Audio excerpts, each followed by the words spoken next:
My neighbors found a baby dropped off on their doorstep. Let's talk about it. So I live in this apartment complex and my neighbors are very attractive. It's a group of guys that live together, but one of them I just think is so cute, and every time I see him, like, I get giddy, I blush, and I had been trying to work up the courage to say something to him, but every time I try, I can't do it. At this point, I was job hunting. I didn't have a job and I only had a little bit of savings left before I was going to lose that apartment. So I was like kind of panicking a little bit. So I'm just kind of hanging out at my house when I hear this knock on my door. I go to open it up and it is my hot neighbor and he's shirtless. He's very frantic and he's like, "Can you please help me? I need some help. We have a baby in the apartment and we just don't know what to do." And he's like, "I promise this isn't gonna come on. Just please come with me." I get to the apartment and the baby is crying. I mean, I felt so bad for her and she is just the cutest little thing. And I'm like, oh my gosh, where are her diapers? Where's, all the other stuff that she needs? And they're like, we don't have any diapers. There's no crib. There's no nothing. They're like, we've changed her. We've fed her. We've burped her. We don't know what to do. And I pick her up and they had her in her car seat and I'm carrying her and she finally starts to calm down. And I'm like, have you guys been putting her back into this car seat? Like, who's been holding her? They're just like, that's what she came in, so that's where we put her back. We just don't know what to do. I'm like, okay, well, sometimes, babies just want to be held. They don't just want to be fed, burped, and changed. They just need some contact. So I'm trying to make a joke out of the situation. I'm like, whoever left you guys to babysit did not leave you with enough supplies. And they're like, yeah, this isn't really a babysitting job. She's one of ours. So I'm holding this baby. I'm like, okay, whose? And they're all just looking at each other. They're like, we're not really sure. They said that the baby had been dropped off with a note from the mother who basically said she could not be a mother anymore. She was so sorry. And the baby was now their responsibility. What does that mean? And they're like, well, we have all, had sex with her. And then one of them makes a joke and it's like, sometimes together. And then just very nonchalantly, they just said that that's just something that they did sometimes. And they always use protection. They're not really sure how it happened, but they have a 6-month-old baby. I just am kind of at a loss for words. I'm just like, wow, because I'm not really trying to judge, but I'm also just like stunned by all this. This is a lot of information at once. So then I kind of just jump into problem solving action. I'm like, okay, so the first thing that we need to do is go get you guys everything you need. You need a crib, you need diapers, you need formula, you need clothes, you need all of the things like a new parent would need. So we go to the store, we get all of them, I help them set everything up, and then I'm like, well, good luck, let me know if you need anything. I leave them, it's like nighttime, somebody comes and knocks my doors, it's one of the guys, they say they need help again. They're like, I will pay you for the whole entire night, like whatever you need, I just have to get through this project, if you will please help me. I'm like, how do you know that I need the money? And he says that he basically knows that I'm home all day because he can hear the music coming from my apartment and he knows that I'm looking for a job. And if this goes well, then they can offer me a more like permanent position as a nanny. So I take the position, things are going well with the guys, I'm really getting to know them, and then like I feel like I'm starting to like develop a crush on all of them, and I know that's no good and it's not going to end good for me at all. And then I kind of sort of accidentally might have made out with one of them, so I'm not really sure what I'm gonna do. This is what would happen if I messed up at a gymnastics meet because God forbid I, be a human and make a mistake. I remember having panic attacks at meets after I messed up or after I fell because I was so scared of having to go back to gym and do the punishments. And this was like common at our gym. Like this happened a lot at meets. People would have panic attacks. Anyway, the first thing that you'd have to do when you got back to practice was a 10 to 20 minute handstand hold. It really depended on how bad you messed up or like the mood that the coach was in. After you finish the handstand hold, you would have 100 of whatever skills you messed up on, whether like you fell on the skill or your coach just like didn't like how you did it. Of course, it wasn't just a regular 100 because that would be too easy. It was 100 broken up into 10 sets of 10 in a row. So you'd have to do the skill 10 times in a row, perfect, without messing up, and you'd have 10 sets of that. And if you got to number 9 and you messed up, you'd have to start over your entire set of 10. Like I said, you had to do this for every single skill that you messed up on. And if you fell on a skill like twice, sometimes you'd have like 150 or 160 of that skill. These practices after competitions, like literally everyone was crying. Like it was horrible. And I remember like when we'd go on meets to like cool places and you'd like want to enjoy the like place that you were in, you couldn't because you'd be like having like panic attacks about what was going to happen to you when you got back to the gym. Also, they would just keep us in the gym until we finished.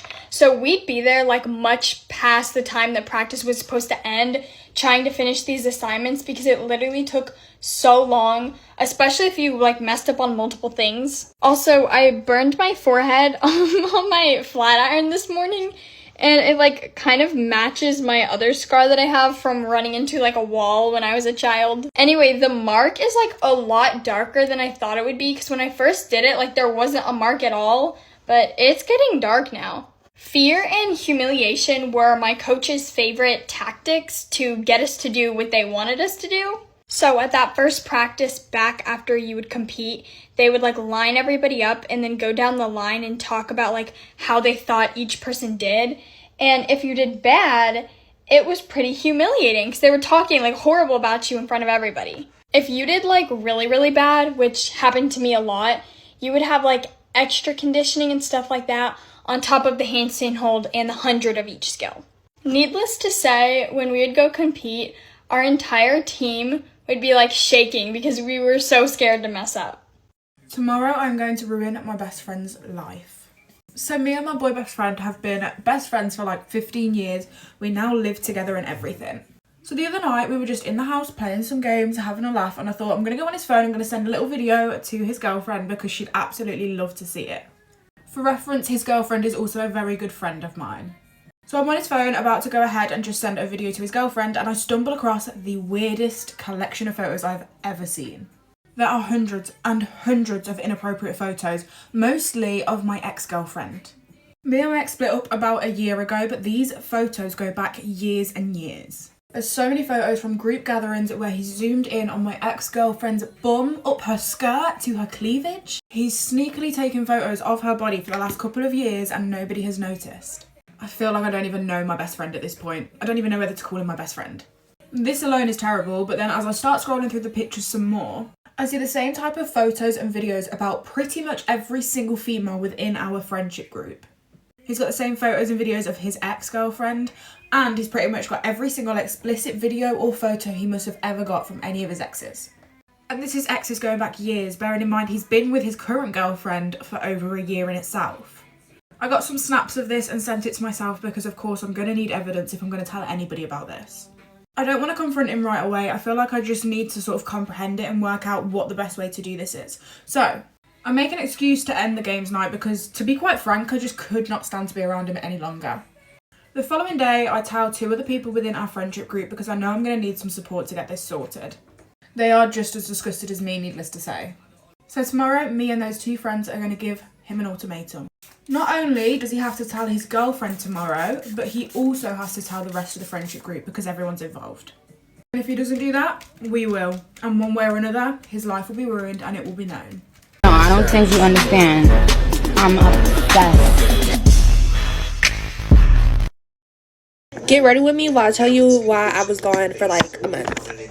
Okay, so firstly, she figured out I was doing stuff that I wasn't supposed to be doing. So she got mad and she took my phone. And that's cool, that's cute, that's cool, right? Then she felt that I was doing something else. And then she was like, so I'm already knowing she finna take more stuff because I already knew. So then I go for a walk because I start breaking stuff in my room, y'all. And then when I came back home, tell me why she locked the door on me. Girl, and so I started pounding on the door because who was you locking the door on? So then she opens the door and she's like, you can either come in here and go to bed or you can leave. And I was like, okay, I'm gonna go ahead and bounce. And she's like, actually, you know what? I don't even care. You can leave. And I'm like, okay. So I left. Does that not sound like I can leave, y'all? So then I grab my stuff and I go to Whataburger. I don't have a phone at this point, y'all. I have my iPad though, so I'm calling Shane and he's not answering. So then my coworkers, they're like, you want us to get you an Uber to his house? And I remembered his address. So I'm like, okay, bet. So I got the Uber and I went to his house. The door was open, so I just walked in, went to his room. I was like, Shane, y'all, he's so sweet. He was like, do you want a shower? Do you want food? So sweet. So then I'm like, let me call my mama because I feel so bad. Like, you know, she don't know where I am. I don't have my phone. I feel so bad. So I'm like, let me call her. She tells me, oh, I caught the police, you're a runaway, and if you don't come home now, you're going to juvie. Miss Ma'am, what?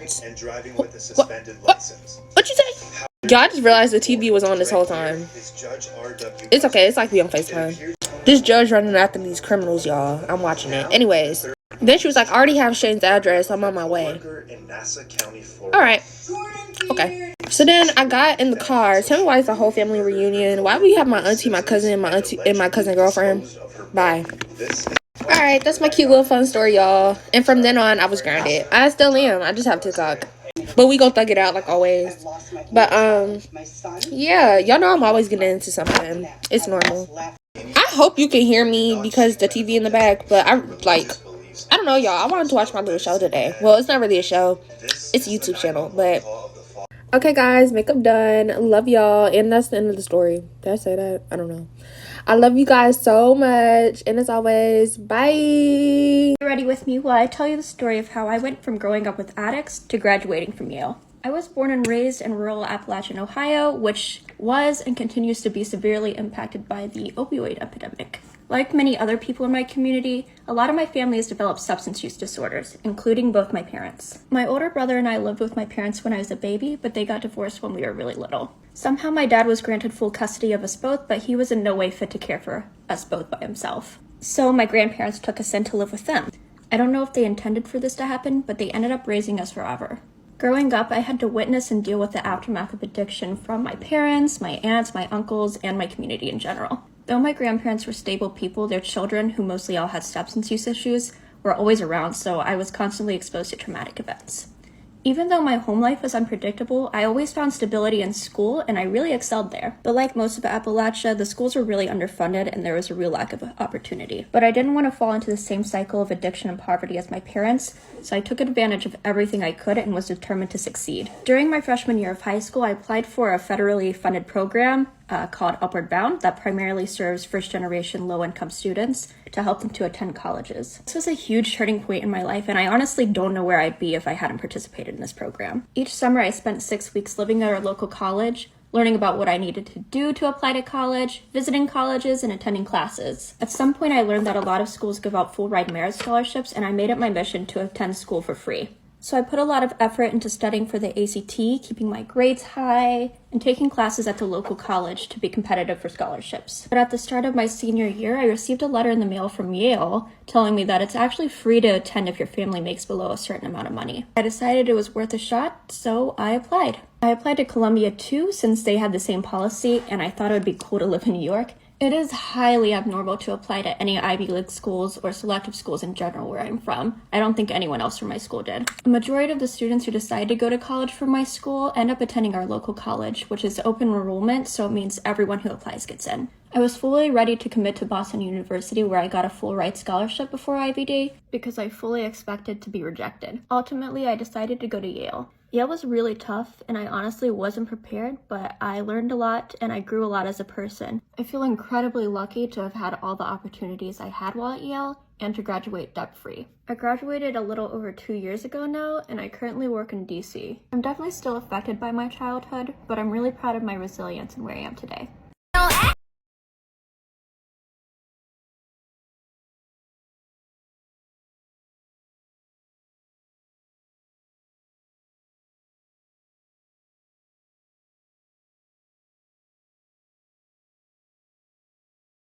To go be a whore tonight. So I have a sneaky link appointment tonight, in literally specifically like an hour. I just got out of the shower, and yeah, let's get ready for it. I don't even feel like putting makeup on for this shit right now, but my skin is literally horrible, so I just can't go barefaced. If you're sad or depressed or trying to get over like a man or something, or just like not having fun with life, what you need is a motherfucking roster. Oh, what's so fun about this shit? But I can't believe that I'm just figuring this out, and I wish I was sooner. Like, my only problem is that I'm like actually delusional, so I will literally fall in love in like a month after, like, you know, having a sneak link.